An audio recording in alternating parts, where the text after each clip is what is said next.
Hello বন্ধুরা, আজকে সকালবেলা ঘুম থেকে উঠে আমি প্রাইভেটে যাওয়ার জন্য বাড়ি থেকে বেরিয়ে পড়লাম।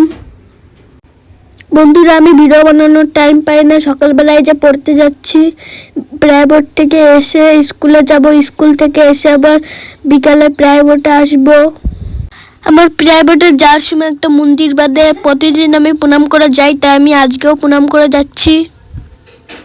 তারপর আমি ম্যামের বাড়ির সামনে চলে আসলাম। পড়তে এসে দেখি এখনো কেউ আসেনি, আমি ফার্স্টে এসেছি। বাড়ি যাওয়ার সময় দেখলাম হঠাৎ করে একটা সাপ জলে ভেসে ভেসে যাচ্ছে। সাপটা অনেক বড় ছিল, দেখে আমার খুব ভালোই লাগছিল, কিন্তু একটু একটু ভয়ও করছিল। বিকেলবেলা বাজার ছিল, তাই আমি দাদা আর আমি মাছ কিনতে চলে আসলাম। কিন্তু ভাবছিলাম কি মাছ কিনা যায়, বাজারে তো অনেক মাছ এসেছে।